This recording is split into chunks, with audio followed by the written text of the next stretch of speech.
Hi there, Perfecto De Castro here, and welcome to my YouTube channel. Now, for those who are close to me, they know that I like to piddle around with my guitars. I do my own guitar maintenance. I sometimes work on frets, and once in a while I'll take on a really big project just to see what happens.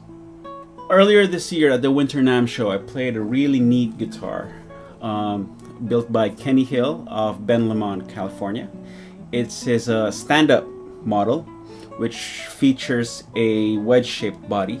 Basically, the bass side of the guitar, this part, is narrower than the treble side of the guitar. So the top is tilted this way, and the main reason for that is to make the guitar a little bit more ergonomic. And Kenny took it a step further by adding an armrest bevel to the lower bass side lower butt of the guitar. And basically, an armrest bevel is if you see this part of the guitar where it's got a really sharp corner, you chop that off, and basically that relaxes the angle a little bit, so that when you rest your forearm on that area of the guitar, you don't dig into this part of your forearm, which sometimes pinches the ulnar nerve and makes for a unpleasant playing experience. Now, Kenny was also really generous enough to show me how he did the modification, and showed me some pictures that of him doing the modification to an existing guitar, to an already built guitar. And since that meeting, I've been, that little idea has been germinating in the back of my mind. And finally, when I saw him again at the recent Guitar Foundation of America convention in Columbus, Georgia, we talked a little more about the whole process, and I'm pretty sure that by the way I'm setting this video up, a lot of you have caught on and are thinking, oh no, he didn't. Yes, I did. Now, armed with that information and a general vision of what I wanted to do, I head out to my good friend Greg Brandt's workshop out in Valley Village, California. And when I first presented the idea to him, this is what he had to say. Just because you can doesn't mean you should. Which is really good advice, but I went ahead with the project anyway. Now, before we get to the good stuff, I would like to say beforehand that this video merely serves to document what I did to my guitar, and it's in no way an instructional video should you decide to modify your own guitar. And to make it any more clearer, I would like to refer you to my legal counsel, Greg, for these words of wisdom. That's right, I'm not responsible for this. And I second that. Okay, so this will be a combination of still photos and video. Let me walk you through what I did. Okay, so the first photo shows the guitar masked off with the general area which I want to cut off, penciled on. I will be cutting it at a 45-degree angle using Greg's bandsaw. The next photo shows pretty much the angle that I want to cut the bevel on. Now, this next shot is the audience point of view right before I fired up the bandsaw and ran the guitar through it. So for the next segment, those who are weak of heart and who get queasy about power tools and guitars may want to skip this section.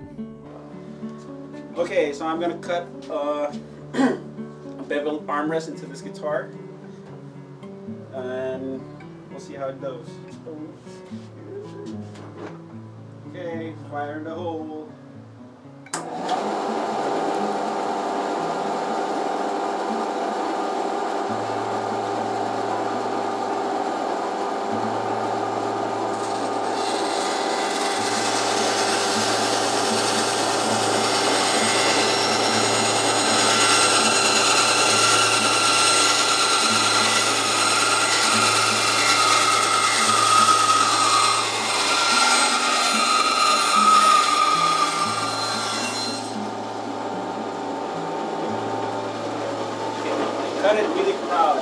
Yeah? of the line.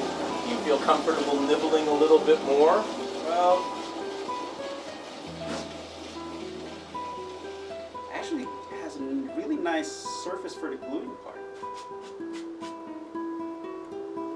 Ooh.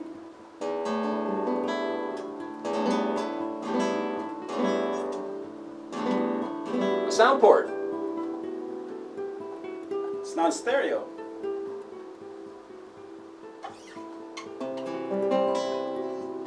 Well, let me sit with it and play with it for a little bit. There you go. Check that baby out.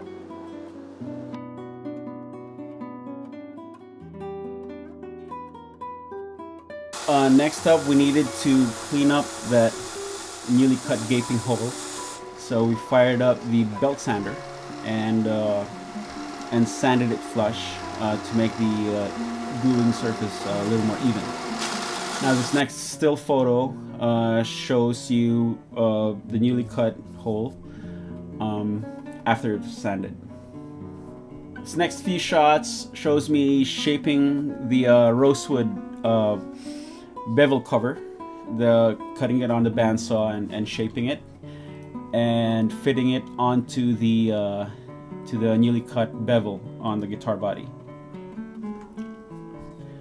Now to glue the armrest bevel cover, we use Titebond 2 glue, so it'll cure quickly, and so that I can start shaping the final shaping of the armrest cover. And here it is with the piece of rosewood, the armrest cover, glued on. Now that we laid the armrest cover on with the glue, we secured it with some masking tape and waited for the glue to cure. This next shot it might be a little blurry, but we took a mirror through the sound hole to sort of see how the armrest cover looks from the inside of the guitar. 30 minutes later, glue is fairly cured. Took off the masking tape, and this is how it looks like. And to do the final shaping, I masked off the surrounding areas, and then took a piece of sandpaper and a sanding block and just shaped everything by hand. So after all that, here is the final result. There's the armrest cover, nice and flush against the rest of the guitar body, and you can see it from here, this angle. There you go. And here's the chunk that came off it. So if you lay it over this side, you can see that, and then now it's off. Now I've been playing with it for a couple of weeks. I don't think it's changed the guitar sound any. It didn't take anything away from it, and it didn't add anything from it, other than it's so much more comfortable to play now. You can see, even if I dig my right forearm into this part, you won't see that telltale indentation in my forearm, as compared to when I play a regular guitar with a regular body without the armrest bevel. So, and it's relaxed my picking hand considerably, and I can play for a lot longer. The things I don't like about it is if you look at the guitar dead on like this, it looks like somebody chopped a part of the guitar top off, which somebody did. But other than the aesthetic, I feel it's a pretty good modification to any guitar. Now, having said all of that, I don't think I'll be cutting an armrest bevel into my other guitars. However, I will consider having it built in should I decide to commission another 10-string in the future. So anyway, I hope you enjoyed this video, and I'll see you again soon. Peace.